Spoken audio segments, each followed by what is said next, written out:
নমস্কাৰ বন্ধু বান্ধৱীসকল, পুনৰ অন্য এটা ভিডিঅ'লৈ আপোনালোকক মোৰ চেনেলটোলৈ স্বাগতম জনালোঁ। আৰু এতিয়া হৈ গ'ল ৰাতি, তাকে মানে জানদাৰ দোকানতে ৰখি আছোঁ অপেক্ষা কৰি যে আজি মানে চুঙাজানত তাকে ফাংচন মানে আজি প্ৰগ্ৰেম আছে বুলি কোৱা শুনিছোঁ। তাকে তৰুণ মৈদা আহিব, চাবলৈ যাম বুলি ভাবি আছোঁ।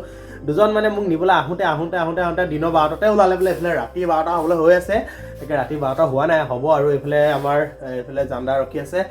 মানে মোৰ অকলে ভয় লাগে, তো সেইকাৰণে জানদাক ৰখাই থৈ দিছোঁ। তো যাম বুলি ভাবিছোঁ, আৰু কি কৰে নাজানো। আমাৰ এইফালে নকুলদা হেঁতি আহি আছে। নকুলদাই আজি মানে ফাংচন চোৱাই নে নোচোৱাই মই সেইটো নাজানো ভালছে, কিন্তু ৰখি আমনি লাগি গৈছে, উপায় নাই আৰু ৰখিয়ে থাকিম আৰু নোযোৱালৈকে। তো যাম বুলি ভাবিছোঁ, আৰু কি হয় এতিয়া আহক। মানে নাওজান পাইছোঁ বুলি কৈছে, বেলেগ ইফালৰ পৰা আহি আছে। নাওজান পাইছোঁ বুলি কৈছে, নাওজানত তেল ভৰাওঁ বুলি কৈছে, কিন্তু এতিয়ালৈকে পোৱাহি নাই, বাট পাবহি আৰু অপেক্ষা কৰি আছোঁ। ফাংচনত অলপ চলপ দেখুৱাম আৰু ইমান এটা দেখুৱাব নোৱাৰিব পাৰোঁ। আমাৰ সৰু মানে মোবাইল ইমান ফ'কাছ নকৰিব, জুম কৰিব নোৱাৰিব পাৰোঁ, কিন্তু দেখুৱাম আৰু মানুহবোৰকে নাচি থকাবোৰকে আপোনালোকে চাব, অকণমান এনজয় কৰিব। যদি চেনেলটো ছাবস্ক্ৰাইব কৰা নাই, ছাবস্ক্ৰাইব কৰি লওক। আৰু বন্ধুসকল আহি পিনে আমি মানে এইফালে চুঙাজান এতিয়া মানে য'ত প্ৰগ্ৰেম হৈ আছে গেটৰ ওচৰত আহি ৰখি আছোঁ। এইফালে আমাৰ নকুলদা আৰু এইফালে আছে লগৰে বুলি কৈছোঁ, আৰু নামটো নাজানো। নামটো কি তোমাৰ? মনজিত। এইফালে মনজিত আছে। তো আমি মানে এতিয়া ফাংচন চাবলৈ আহিছোঁ, কি দেখুৱাব পাৰোঁ দেখুৱাম আৰু আপোনালোকক। এইফালে আমাৰ মিঠুহঁত আহিছে, এইফালে চিঞৰি গৈছে নেলু ফালি। এতিয়া মানে যাওঁ আৰু তাত কি হৈছে চাওঁগৈ। যিমানকণ দেখুৱাব পাৰোঁ সিমানকণে দেখুৱাম, আৰু মানে নাচাবোৰকে দেখুৱাম আৰু অকণমান চাব ভালছে। এইফালে আমাৰ গেটখন দেখিছে নহয়, ওপৰত চেল্ফি কেমেৰাত বনাই আছে, সেইকাৰণে এনেকুৱা হৈছে।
বন্ধুসকল মানে চুঙাজানত প্ৰগ্ৰেম চালোঁ, ইমান এটা ভাল নালাগিলে। তাৰপিছত এয়া আহি পিনে আমাৰ ঘৰত এইফালে নকুলদা বহি আছে, তাৰপিছত ভাইটিটো গৈছে সেইফালে। আমি মানে যাম এতিয়া নকুলদাৰ ঘৰত। নকুলদাৰ ভাগিনীয়েকৰ বিয়া আছে কাইলৈ, তো বিয়ালৈ যাম। তো মোক নিবলৈ আহিছিলে, মানে বিশেষকৈ ফাংচনো চালোঁগৈ, ইমান এটা ভাল নালাগিলে। মানে ছানছেটযোৰ অলপ বেয়া, এতিয়া মানে গৈ থাকোঁ আৰু নকুলদাৰ ঘৰত এতিয়া আমি তিনিটা গৈ থাকোঁ